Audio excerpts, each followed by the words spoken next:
Hi friends, ಎಲ್ಲರೂ ಹೇಗಿದ್ದೀರಾ? ಮತ್ತೊಂದು ಹೊಸ ವಿಡಿಯೋಗೆ ಸ್ವಾಗತ. ಇವತ್ತಿನ ವಿಡಿಯೋದಲ್ಲಿ ತುಂಬಾನೇ ಸಾಫ್ಟ್ ಆಗಿರುವ ನೀರ್ ದೋಸೆ ಮತ್ತೆ ಅದಕ್ಕೆ ಒಳ್ಳೆ ಕಾಂಬಿನೇಷನ್ ಆಗಿರುವ ಒಂದು ಸ್ಪೈಸಿ ಆಗಿರುವ ಚಿಕನ್ ಗ್ರೇವಿಯನ್ನ ತೋರಿಸ್ತಾ ಇದ್ದೀನಿ. ಮತ್ತೆ ತಡ, ಬನ್ನಿ ಶುರು ಮಾಡೋಣ. ನೀರ್ ದೋಸೆ ಮಾಡೋದಕ್ಕೆ ಅಕ್ಕಿಯನ್ನ ಮೊದಲೇ ನೆನೆಸಿಟ್ಟಿರ್ಬೇಕು. ನಾವು ಬೆಳಿಗ್ಗೆ ದೋಸೆ ರೆಡಿ ಮಾಡ್ಕೊಳ್ತೀವಿ ಅಂದ್ರೆ ಬ್ರೇಕ್ಫಾಸ್ಟ್ಗೆ ರಾತ್ರಿನೇ ಅಕ್ಕಿಯನ್ನ ನೆನೆಸಿಡ್ಬೇಕು.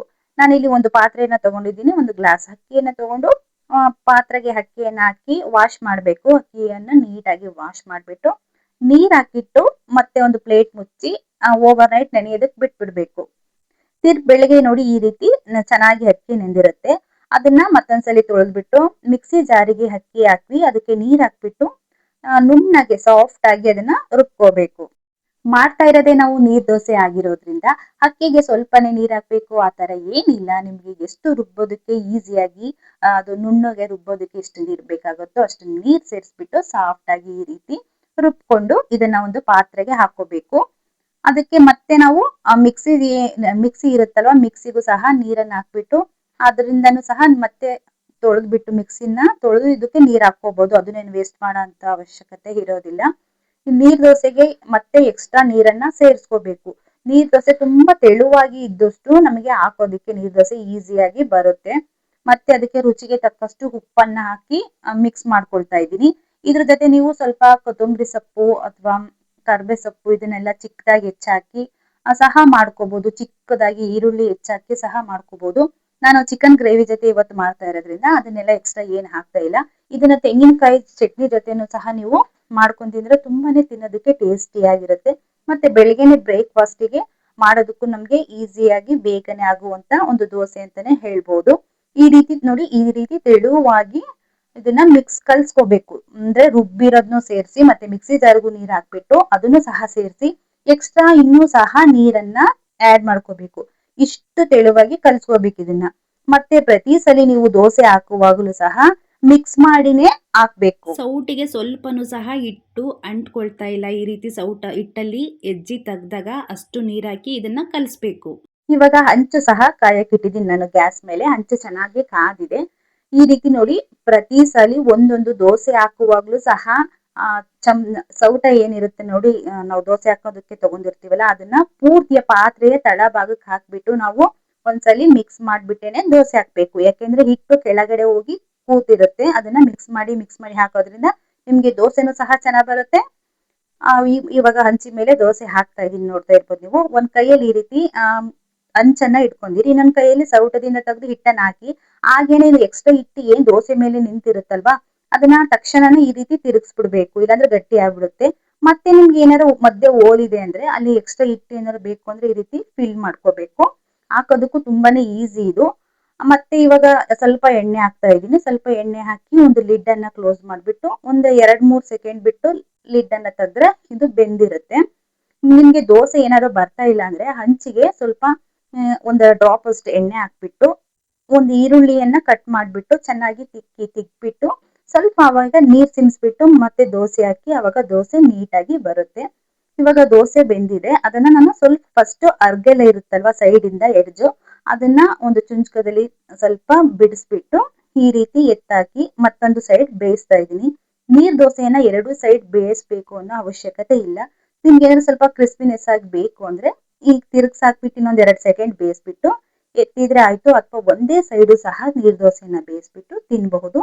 ತಿನ್ನೋದಕ್ಕಂತೂ ತುಂಬಾನೇ ಚೆನ್ನಾಗಿರುತ್ತೆ ಇದು. ಆ ತರಕಾರಿ ಗ್ರೇವಿ ಜೊತೆನೂ ಚೆನ್ನಾಗಿರುತ್ತೆ. ನಾನಿವತ್ತು ಚಿಕನ್ ಗ್ರೇವಿ ಇದಕ್ಕೆ ಕಾಂಬಿನೇಷನ್ ಆಗಿ ಮಾಡಿದ್ದೀನಿ, ಅದು ಸಹ ಚೆನ್ನಾಗಿರುತ್ತೆ. ಮತ್ತೆ ತೆಂಗಿನಕಾಯಿ ಚಟ್ನಿ ಜೊತೆ ಅಂತೂ ತುಂಬಾನೇ ಚೆನ್ನಾಗಿರುತ್ತೆ. ಇನ್ನೊಂದು ದೋಸೆನೂ ಸಹ ಹಾಕಿ ತೋರಿಸ್ತಾ ಇದ್ದೀನಿ, ನೋಡ್ತಾ ಇರ್ಬೋದು ನೀವು. ಹಾಗೆ ಒಂದು ದೋಸೆ ಹಾಕಿದ ತಕ್ಷಣ ಸ್ವಲ್ಪ ಎಣ್ಣೆಯನ್ನ ಹಾಕಿ ಆಮೇಲೆ ಒಂದು ಲಿಡ್ ಅನ್ನ ಕ್ಲೋಸ್ ಮಾಡಿ ಒಂದು ಒಂದೆರಡು 3 ಸೆಕೆಂಡ್ ಬಿಟ್ಟು ಮತ್ತೆ ನೀವು ಲಿಡ್ ಅನ್ನ ಓಪನ್ ಮಾಡಿದ್ರೆ ನೋಡಿ, ಇದು ಒಂದೇ ಸೈಡ್ ಸಹ ದೋಸೆಯನ್ನ ಬೇಯಿಸಿ ತೋರಿಸ್ತಾ ಇರೋದು. ನಿಮ್ಗೆ ಆಪ್ಷನ್ ಅದು, ಒಂದ್ ಸೈಡ್ ಬೇಕಾದ್ರೆ ಒಂದ್ ಸೈಡ್ ಬೇಯಿಸ್ಕೋಬಹುದು ಅಥವಾ 2 ಸೈಡ್ ಬೇಕಾದ್ರೆ 2 ಸೈಡ್ ಬೇಯಿಸಬಹುದು. ಎರಡು ಸಹ ತುಂಬಾನೇ ತಿನ್ನೋದಕ್ಕೆ ಚೆನ್ನಾಗಿರುತ್ತೆ ಮತ್ತೆ ತುಂಬಾನೇ ಸಾಫ್ಟ್ ಆಗಿರುತ್ತೆ ಫ್ರೆಂಡ್ಸ್. ಇದಕ್ಕೆ ಒಳ್ಳೆ ಕಾಂಬಿನೇಷನ್ ಆಗಿರುವ ಒಂದು ಚಿಕನ್ ಗ್ರೇವಿಯನ್ನ ತೋರಿಸ್ತಾ ಇದ್ದೀನಿ. ಬನ್ನಿ ಅದಕ್ಕೆ ಏನೇನ್ ಬೇಕು ಅಂತ ನೋಡೋಣ. 1 ಟೀ ಸ್ಪೂನ್ ಕಡಲೆ ತಗೊಂಡಿದ್ದೀನಿ, ಹುರ್ಗಡ್ಲೆ. ಮತ್ತೆ ಸ್ವಲ್ಪ ಪಲಾವ್ ಎಲೆ, 1-2 ಲವಂಗ, ಒಂದು ಚಕ್ಕೆಯನ್ನ ತಗೊಂಡಿದ್ದೀನಿ. ಒಂದು 3 ಟೀ ಸ್ಪೂನ್ ಅಷ್ಟು ತೆಂಗಿನಕಾಯಿ ತುರಿ, 2 ಟೊಮಟವನ್ನ ಕಟ್ ಮಾಡಿಟ್ಟಿದ್ದೀನಿ. ಸ್ವಲ್ಪ ಒಂದ್ 4-5 ಎಸಳು ಬೆಳ್ಳುಳ್ಳಿಯನ್ನ ಚಿಕ್ಕದಾಗಿ ಕಟ್ ಮಾಡಿಟ್ಟಿದ್ದೀನಿ. ಮೀಡಿಯಂ ಸೈಜ್ 2 ಈರುಳ್ಳಿಯನ್ನ ಚಿಕ್ಕದಾಗಿ ಕಟ್ ಮಾಡಿಟ್ಟಿದ್ದೀನಿ. ಮತ್ತೆ 2 ಚಿಲ್ಲಿ ಮೆಣಸಿನಕಾಯಿಯನ್ನ ತಗೊಂಡಿದ್ದೀನಿ. ಸ್ವಲ್ಪ ಒಂದು ಅರ್ಧ ಇಂಚು ಶುಂಠಿಯನ್ನ ನಾನಿಲ್ಲಿ ತುರಿದು ಇಟ್ಟಿದ್ದೀನಿ. ಮೊದಲಿಗೆ ಒಂದು ಮಿಕ್ಸಿ ಜಾರನ್ನ ತಗೊಂಡು 1 ಟೀ ಸ್ಪೂನ್ ಹುರಿಗಡ್ಲೆ, ಒಂದು 3 ಟೀ ಸ್ಪೂನ್ ಅಷ್ಟು ಒಣ ಕೊಬ್ಬರಿ ತುರಿ ಅಥವಾ ಹಸಿಕಾಯಿ ತುರಿ ಯಾವ್ದಾದ್ರು ತಗೋಬಹುದು ನೀವು. ಇದನ್ನ ಪೇಸ್ಟ್ ಮಾಡ್ಕೋಬೇಕು. ಮತ್ತೆ ಇನ್ನೊಂದು ಮಿಕ್ಸಿ ಜಾರ್ಗೆ ನಾನು ಕಟ್ ಮಾಡಿಟ್ಟಿರುವಂತ ಟೊಮೊಟೊವನ್ನ ಹಾಕ್ತಾ ಇದ್ದೀನಿ. ಇದನ್ನು ಸಹ ಸ್ವಲ್ಪ ಬೇಕಾದ್ರೆ ನಿಮ್ಗೆ ನೀರ್ ಸೇರಿಸ್ಬಿಟ್ಟು ಪೇಸ್ಟ್ ಮಾಡಿ ಇಟ್ಕೋಬೇಕು. ಇಷ್ಟು ಪೇಸ್ಟ್ ಮಾಡಿದ್ರಾಯ್ತು ನೋಡಿ. ಈ ರೀತಿ ಪೇಸ್ಟ್ ಮಾಡಿ ಇಟ್ಟಿದ್ದೀನಿ. ನೆಕ್ಸ್ಟ್ ಇದನ್ನ ಯಾವ ರೀತಿ ಮಾಡೋದು ಅಂತ ನೋಡೋಣ. ಗ್ಯಾಸ್ ಮೇಲೆ ಒಂದು ಕುಕ್ಕರ್ ಅನ್ನ ಇಟ್ಟಿದ್ದೀನಿ. ಕುಕ್ಕರ್ ಅಥವಾ ಗಟ್ಟಿ ತಳದ ಪಾತ್ರೆಯನ್ನು ಇಟ್ಟರು ಆಯ್ತು. ಇದಕ್ಕೆ ನಾನು ಒಂದು 400 ಗ್ರಾಮ್ ಅಷ್ಟು ಚಿಕನ್ ಅನ್ನ ತಗೊಂಡಿದ್ದೀನಿ. ಎಣ್ಣೆ ಇವಾಗ ಸ್ವಲ್ಪ ಕಾದಿದೆ, ನೋಡ್ತಾ ಇರ್ಬೋದು ನೀವು. ಎಣ್ಣೆ ಕಾದ ಮೇಲೆ ಇದಕ್ಕೆ ಪಲಾವ್ ಎಲೆ, ಚಕ್ಕೆ, ಲವಂಗನ ಹಾಕ್ತಾ ಇದ್ದೀನಿ. ಇದು ಸ್ವಲ್ಪ ಹಾಗೆ ಫ್ರೈ ಆಗ್ತಿದ್ದಾಗೆ ಹಸಿಮೆಣಸಿನಕಾಯಿಯನ್ನ ನಾನು ಸ್ವಲ್ಪ ಓಪನ್ ಮಾಡ್ಬಿಟ್ಟು ಹಾಗೆ ಪೂರ್ತಿಯಾಗಿ ಹಾಕ್ತಾ ಇದ್ದೀನಿ ಹಸಿಮೆಣಸಿನಕಾಯಿನ. ಮತ್ತೆ ಅದಕ್ಕೆ ಚಿಕ್ಕದಾಗಿ ಹೆಚ್ಚಿಟ್ಟಿರುವಂತ ಬೆಳ್ಳುಳ್ಳಿ ಹೆಚ್ಚಿಟ್ಟಿದ್ನಲ್ಲ ಅದನ್ನ ಹಾಕ್ತಾ ಇದ್ದೀನಿ. ಇದು ಸ್ವಲ್ಪ ಫ್ರೈ ಮಾಡ್ಬಿಟ್ಟು ಬೆಳ್ಳುಳ್ಳಿ ಸ್ವಲ್ಪ ಕಲರ್ ಚೇಂಜ್ ಆಗ್ತಿದೆ ಅಂದಾಗ ಚಿಕ್ಕದಾಗಿ ಕಟ್ ಮಾಡಿಟ್ಟಿರುವ ಈರುಳ್ಳಿಯನ್ನ ಸೇರಿಸ್ಕೊಳ್ತಾ ಇದ್ದೀನಿ. ಈರುಳ್ಳಿನೂ ಅಷ್ಟೇ ಚೆನ್ನಾಗಿ ಬ್ರೌನ್ ಕಲರ್ ಬರಬೇಕು, ಆ ರೀತಿ ಫ್ರೈ ಮಾಡಬೇಕು. ಅವಾಗ ಗ್ರೇವಿ ಎಲ್ಲದೆಲ್ಲ ಪೂರ್ತಿ ಕರಗಿರುತ್ತೆ. ನಮ್ಗೆ ತಿನ್ಬೇಕಾದ್ರೆ ಅಲ್ಲಿ ಈರುಳ್ಳಿ ಎಲ್ಲ ಬಾಯಿಗೆ ಸಿಗ್ಬಾರ್ದು, ಆ ರೀತಿ ಚೆನ್ನಾಗಿ ಫ್ರೈ ಮಾಡ್ಬೇಕು. ಈರುಳ್ಳಿ ಚಿಕ್ಕದಾಗಿ ಕಟ್ ಮಾಡಿರೋದ್ರಿಂದ ಬೇಗನೆ ಫ್ರೈ ಆಗುತ್ತೆ. ಇದು ತಡ ಏನಾಗೋದಿಲ್ಲ ನಿಮ್ಗೆ.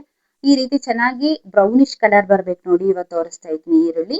ಈ ರೀತಿ ಬಂದ್ಮೇಲೆ ಅದಕ್ಕೆ ರುಚಿಗೆ ತಕ್ಕಷ್ಟು ಉಪ್ಪು ಮತ್ತೆ ಅರಿಶಿಣದ ಪುಡಿ, ಒಂದು ಅರ್ಧ ಚಮಚದಷ್ಟು ಅರಿಶಿಣದ ಪುಡಿ, ಅದಕ್ಕೆ ಮತ್ತೆ ಚಿಲ್ಲಿ ಪೌಡರ್ನ ಹಾಕೊಳ್ತಾ ಇದ್ದೀನಿ. ನಿಮ್ಗೆ ಖಾರಕ್ಕೆ ಎಷ್ಟು ಅನುಗುಣವಾಗಿ, ಅಂದ್ರೆ ನೀವು ಮನೇಲಿ ಮಾಡಿಸಿರೋ ಪೌಡ್ರು ಅಥವಾ ಅಂಗಡಿಯಿಂದ ತಂದಿರೋ ಪೌಡ್ರು ಖಾರ ಸ್ವಲ್ಪ ಡಿಫ್ರೆನ್ಸ್ ಇರುತ್ತಲ್ವಾ, ಅದಕ್ಕೆ ಅನುಗುಣವಾಗಿ ನೀವು ಹಾಕೊಳ್ಳಿ. ನಾನಿಲ್ಲಿ 1.5 ಟೀ ಸ್ಪೂನ್ ಅಷ್ಟು ಚಿಲ್ಲಿ ಪೌಡರ್ನ ಹಾಕೊಳ್ತಾ ಇದ್ದೀನಿ. 1 ಟೀ ಸ್ಪೂನ್ ಅಷ್ಟು ಧನಿಯಾ ಪೌಡರ್ನ ಹಾಕೊಳ್ತಾ ಇದ್ದೀನಿ. ನಾನ್ ಗ್ರೇವಿ ಮಾಡ್ತಾ ಇರೋದು ಒಂದು 400 ಗ್ರಾಮ್ ಅಷ್ಟು ಇರುವ ಚಿಕನ್ಗೆ. ಅದಕ್ಕೆ ತಕ್ಕಾಗಿ ಮಸಾಲೆಗಳನ್ನ ಹಾಕೊಳ್ತಾ ಇದ್ದೀನಿ. ಮತ್ತೆ ತುರ್ದಿಟ್ಟಿರುವಂತ ಶುಂಠಿಯನ್ನ ನಾನು ಇವಾಗ ಹಾಕೊಳ್ತಾ ಇದ್ದೀನಿ. ನಾನು ಮೊದ್ಲಿಗೆ ಯಾಕೆ ಹಾಕಿಲ್ಲ ಅಂದ್ರೆ ಶುಂಠಿ ತಳ ಹಿಡಿದ್ ಬಿಡುತ್ತೆ, ಹಾಗಾಗಿ ನಾನು ಮೊದಲೇ ಸೇರಿಸಿರ್ಲಿಲ್ಲ. ಇವಾಗ ಸೇರಿಸ್ಬಿಟ್ಟು ಈ ಮಸಾಲೆ ಜೊತೆ ಇದನ್ನ ಫ್ರೈ ಮಾಡ್ಕೊಳ್ತಾ ಇದ್ದೀನಿ. ಸ್ವಲ್ಪ ಇದು ಮಸಾಲೆದೆಲ್ಲ ಹಸಿ ವಾಸನೆ ಹೋಗೋ ತನಕ ಒಂದ್ 2-3 ಸೆಕೆಂಡ್ ಈ ರೀತಿ ಫ್ರೈ ಮಾಡ್ಬಿಟ್ಟು ಅದಕ್ಕೆ ಪೇಸ್ಟ್ ಮಾಡಿರುವಂತ ಟೊಮೊಟೊ ಇದೆಯಲ್ಲ ಅದನ್ನ ಸೇರಿಸ್ಬಿಟ್ಟು ಇದು ಫುಲ್ ಹಸಿ ವಾಸನೆ ಎಲ್ಲ ಹೋಗ್ಬೇಕು, ಆ ರೀತಿ ಇದನ್ನ ಚೆನ್ನಾಗಿ ಫ್ರೈ ಮಾಡ್ಬೇಕು. ಒಂದು ಪ್ಲೇಟ್ ಅನ್ನ ಮುಚ್ಚುತ್ತಾ ಇದ್ದೀನಿ, ಬೇಗ ಫ್ರೈ ಆಗ್ಲಿ ಅನ್ನೋದಕ್ಕೋಸ್ಕರ. ಇವಾಗ ಪ್ಲೇಟ್ ತೆಗ್ದು ತೋರಿಸ್ತಾ ಇದ್ದೀನಿ ನೋಡಿ ನಿಮ್ಗೆ ಯಾವ ರೀತಿ ಫ್ರೈ ಆಗಿದೆ ಅಂತೇಳಿ. ಈ ರೀತಿ ಎಣ್ಣೆ ಎಲ್ಲ ಅದು ಚೆನ್ನಾಗಿ ಬಿಡ್ತಾ ಇರ್ಬೇಕು. ಆವಾಗ ಇದಕ್ಕೆ ನಾನು ಚಿಕನ್ ಅನ್ನ ಸೇರಿಸ್ತಾ ಇದ್ದೀನಿ. ಚಿಕನ್ ಅನ್ನ ಸೇರಿಸಿ ಚಿಕನ್ ಅಷ್ಟೇ ಮತ್ತೆ ಇದರಲ್ಲಿ ಇರುವ ಮಸಾಲೆಗಳನ್ನೆಲ್ಲ ಅದು ಚೆನ್ನಾಗಿ ಹೀರ್ಕೋಬೇಕು. ಉಪ್ಪು ಖಾರ ಎಲ್ಲ ಚೆನ್ನಾಗಿ ಹೀರ್ಕೊಳ್ಳೋ ಹಾಗೆ ಇದನ್ನ ಚೆನ್ನಾಗಿ ಫ್ರೈ ಮಾಡಬೇಕು. ಈ ರೀತಿ ಎಲ್ಲ ಮಿಕ್ಸ್ ಚೆನ್ನಾಗಿ ಮಾಡ್ಬಿಟ್ಟು ಮತ್ತೆ ಒಂದು ಅದೇ ಪ್ಲೇಟ್ ಅನ್ನ ಮುಚ್ಚಿಬಿಟ್ಟು ನಾನು ಒಂದು 4-5 ನಿಮಿಷ ಇದನ್ನ ಹಾಗೆ ಸಣ್ಣ ಉರಿಯಲ್ಲಿ ಬಿಟ್ರೆ ಇದು ಚೆನ್ನಾಗಿ ಫ್ರೈ ಆಗಿರುತ್ತೆ. ತೋರಿಸ್ತಾ ಇದೀನಿ ನೋಡಿ ಇವಾಗ ಪ್ಲೇಟ್ ನ ತೆಗ್ದ ನಂತರ ಯಾವ ರೀತಿ ಚಿಕನ್ ಈಗ ಚೆನ್ನಾಗಿ ಬೇಯ್ತಾ ಇದೆ ಅಂತ ಹೇಳಿ. ನೋಡಿ ಎಣ್ಣೆನು ಸಹ ಎಲ್ಲ ಮೇಲೆ ಬರ್ತಾ ಇದೆ. ಈ ರೀತಿ ಚೆನ್ನಾಗಿ ಸಣ್ಣ ಉರಿಯಲ್ಲಿ ಒಂದು 4-5 ನಿಮಿಷ ಬೇಯಿಸ್ಬಿಟ್ರೆ ಚಿಕನ್ ಸಹ ಚೆನ್ನಾಗಿ ಸಾಫ್ಟ್ ಆಗಿರುತ್ತೆ. ಇದಕ್ಕೆ ನಾನು ರುಬ್ಬಿಟ್ಟಿದ್ದಂತಹ ತೆಂಗಿನಕಾಯಿ ಮತ್ತೆ ಕಡಲೆ ಏನ್ ರುಬ್ಬಿಟ್ಟಿದ್ದೆ ನೋಡಿ, ರುಬ್ಬಿರುವ ಪೇಸ್ಟನ್ನು ಇವಾಗ ಸೇರಿಸ್ತಾ ಇದ್ದೀನಿ. ಇದನ್ನು ಸೇರಿಸ್ಬಿಟ್ಟು ಮಿಕ್ಸ್ ಮಾಡಬೇಕು. ಮಿಕ್ಸ್ ಮಾಡಿ ಇದಕ್ಕೆ ಎಷ್ಟು ನಿಮಗೆ ಗ್ರೇವಿ ಥಿಕ್ನೆಸ್ ಬೇಕು, ಅಂದರೆ ಸ್ವಲ್ಪ ತೆಳು ಬೇಕು, ಗಟ್ಟಿ ಬೇಕು, ಅದಕ್ಕೆ ತಕ್ಕಾಗಿ ನೀರನ್ನು ನೀವು ಆ್ಯಡ್ ಮಾಡ್ಕೋಬೇಕು. ಸ್ವಲ್ಪ ಅನ್ನದ ಜೊತೆ ಎಲ್ಲ ಬೇಕು ಅಂದರೆ ಸ್ವಲ್ಪ ತೆಳುವಾಗಿ ಮಾಡ್ಕೊಳ್ಳಿ. ಅಥವಾ ರೊಟ್ಟಿ, ದೋಸೆ, ಇಡ್ಲಿ ಇದಕ್ಕೆಲ್ಲ ನಿಮಗೆ ಸ್ವಲ್ಪ ಗಟ್ಟಿಯಾಗಬೇಕು. ಅಥವಾ ನೀರು ದೋಸೆಗೆ ನಾನು ಇವತ್ತು ಮಾಡ್ತಾಯಿದ್ದೀನಿ. ನೀರು ದೋಸೆ ಇದಕ್ಕೆಲ್ಲ ಬೇಕು ಅಂದರೆ ಸ್ವಲ್ಪ ಗ್ರೇವಿ ಸ್ವಲ್ಪ ಗಟ್ಟಿಯಾಗಿರುವ ಹಾಗೆ ನೀರನ್ನು ಸ್ವಲ್ಪ ಹಾಕ್ಕೊಂಡು ನೀವು ಗಟ್ಟಿಯಾಗಿ ಗ್ರೇವಿಯನ್ನು ರೆಡಿ ಮಾಡ್ಕೊಳೋವಂಥದ್ದು. ತೆಂಗಿನಕಾಯಿ, ಕಡಲೆ ಹಾಲು ಬದಲಾಗಿ ನೀವು ಬಾದಾಮಿ ಅಥವಾ ಗೋಡಂಬಿಯನ್ನು ನೆನೆಸ್ಬಿಟ್ಟು ಅದನ್ನು ಸಹ ಪೇಸ್ಟ್ ಮಾಡಿಬಿಟ್ಟು ಹಾಕಬಹುದು. ಅದು ಸಹ ತಿನ್ನೋದಕ್ಕೆ ತುಂಬಾ ಚೆನ್ನಾಗಿರುತ್ತೆ. ಈ ಗ್ರೇವಿ ನಿಮಗೆ ಇಷ್ಟ ಆಗಿದ್ದರೆ ಪ್ಲೀಸ್ ಒಂದು ಲೈಕ್ ಮಾಡಿ, ಹಾಗೆ ಶೇರ್ ಮಾಡಿ, ಸಬ್ಸ್ಕ್ರೈಬ್ ಮಾಡೋದ ಪ್ಲೀಸ್ ಮರಿಬೇಡಿ. ನೋಡಿ ಇಷ್ಟೆಲ್ಲ ಈಗ ಇಷ್ಟ ಆದಮೇಲೆ ನಾನು ಇವಾಗ ಇದಕ್ಕೆ ಕೊತ್ತಂಬರಿ ಸೊಪ್ಪು ಹಾಕಿ ಇವಾಗ ಲಿಡ್ಡ ಕ್ಲೋಸ್ ಮಾಡಿ ಒಂದೇ ಒಂದು ವಿಷಲ್ ಬರ್ತಾ ಇದೆ ಅಂದಾಗ ನಾನು ಇದನ್ನ ಆಫ್ ಮಾಡಿಬಿಡ್ತೀನಿ. ನೀವು ಕುಕ್ಕರಲ್ಲಿ ವಿಷಲ್ ಒಡ್ಸೋದ್ರ ಬದಲಾಗಿ ಪಾತ್ರೆಯಲ್ಲೂ ಸಹ ಅಥವಾ ಬಾಂಡಿಯಲ್ಲೂ ಸಹ ಒಂದು ಪ್ಲೇಟ್ನ ಮುಚ್ಚಿಬಿಟ್ಟು ಒಂದು 10 ನಿಮಿಷ ಹಾಗೇನೆ ಸಣ್ಣ ಉರಿಯಲ್ಲಿ ಬೇಯಿಸಿದರೆ ಇದು ರೆಡಿಯಾಗಿ ಹೋಗ್ಬಿಡುತ್ತೆ. ಇವಾಗ ನೋಡಿ ಲಿಡ್ಡ ಓಪನ್ ಮಾಡಿ ತೋರಿಸ್ತಾ ಇದ್ದೀನಿ ಎಷ್ಟು ಚೆನ್ನಾಗಿ ಬಂದಿದೆ ಅಂತೇಳಿ. ನೋಡ್ತಾ ಇರ್ಬೋದು ನೀವು ಗ್ರೇವಿ. ಅದು ಎಣ್ಣೆ ಎಲ್ಲ ಹಾಕಿದ್ದು ಏನಿದೆ ಅದೆಲ್ಲ ನೀಟಾಗಿ ಮೇಲೆ ಬಂದಿದೆ. ಈ ಗ್ರೇವಿ ಅಂತೂ ತುಂಬಾ ಟೇಸ್ಟಿಯಾಗಿತ್ತು ತಿನ್ನೋದಕ್ಕೆ. ಯಾರೆಲ್ಲ ವಿಡಿಯೋ ನೋಡ್ತಾ ಇದ್ದೀರಿ ಮಿಸ್ ಮಾಡದೆ ಒಂದ್ಸಲಿ ಟ್ರೈ ಮಾಡಿ ಈ ರೆಸಿಪಿನ. ಹಾಗೆ ಹೇಗಿತ್ತು ಅಂತೇಳಿ ಕಮೆಂಟ್ ಮಾಡಿ. ನೋಡಿ ಫೈನಲಿ ಇವಾಗ ನೀರು ದೋಸೆ ಮತ್ತು ನಮ್ಮ ಚಿಕನ್ ಗ್ರೇವಿ ರೆಡಿ ಆಗಿದೆ. ಯಾವ ರೀತಿ ಕಾಣ್ತಾ ಇದೆ ಅಂತ ತೋರಿಸ್ತಾ ಇದ್ದೀನಿ. ನೀರು ದೋಸೆನಷ್ಟು ತುಂಬಾ ಸಾಫ್ಟ್ ಆಗಿತ್ತು, ತುಂಬಾ ಚೆನ್ನಾಗಿತ್ತು ತಿನ್ನೋದಕ್ಕಂತೂ. ಟೇಸ್ಟ್ ಅಂತೂ ಎರಡಕ್ಕೂ ಕಾಂಬಿನೇಷನ್ ತುಂಬಾ ಚೆನ್ನಾಗಿತ್ತು ಕಣ್ರಿ. ಒಂದ್ಸಲಿ ಮರಿದೇನೆ ಎರಡನ್ನೂ ಟ್ರೈ ಮಾಡಿ ನೀರು ದೋಸೆನ. ಕಾಯಿ ಚಟ್ನಿ ವೆಜ್ ಆಗಿದ್ದರೆ ನೀವು ಕಾಯಿ ಚಟ್ನಿ ಜೊತೆ ಅಥವಾ ಪಲ್ಯಗಳ ಜೊತೆ, ವೆಜ್ ಆಗಿದ್ದರೆ ನೀವೇನಾದರೂ ನೀರು ದೋಸೆಯನ್ನು ಕಾಯಿ ಚಟ್ನಿ ಜೊತೆ ಟ್ರೈ ಮಾಡಿ, ತುಂಬಾ ಚೆನ್ನಾಗಿರುತ್ತೆ. ಇವತ್ತಿನ ವಿಡಿಯೋ ಇಷ್ಟೇ ಆಗಿತ್ತು ಫ್ರೆಂಡ್. ಮತ್ತೊಂದು ಹೊಸ ವಿಡಿಯೋ ಜೊತೆ ಮತ್ತೆ ಸಿಗ್ತೀನಿ. Thank you for watching. ತಪ್ಪದೆ ಎಲ್ಲರೂ ಸಬ್ಸ್ಕ್ರೈಬ್ ಮಾಡಿ, ಹಾಗೆ ಸಪೋರ್ಟ್ ಮಾಡಿ. Thank you for watching. ಇನ್ನೇ ವಿಡಿಯೋ ಕೊನೆ ತನಕ ಯಾರೆಲ್ಲ ನೋಡಿದ್ರಿ, ಆ ವಿಡಿಯೋದಲ್ಲಿ ಕೊನೆಗೆ ನಾನೊಂದು ಒಗಟನ್ನು ಕೇಳಿದ್ದೆ. 5 ಮನೆಗೆ ಒಂದೇ ಅಂಗಳ, ನಾನು ಯಾರು ಅಂತ. ಅದಕ್ಕೆ ಸರಿಯಾದ ಉತ್ತರ ಅಂಗೈ, ಅಂದರೆ 5 ಬೆರಳುಗಳಿಗೆ ಒಂದೇ ಕೈ ಅಂತ. ಇವತ್ತಿನ ಒಗಟೇನಪ್ಪ ಅಂದರೆ, ಚೋಟುದ್ದ ಹುಡುಗಿಗೆ ಮಾರುದ್ದ ಜಡೆ. ಯೋಚನೆ ಮಾಡಿ ಫ್ರೆಂಡ್ಸ್, ಯಾರಿಗೆ ಗೊತ್ತಿದೆ ಕಮೆಂಟ್ ಮಾಡಿ.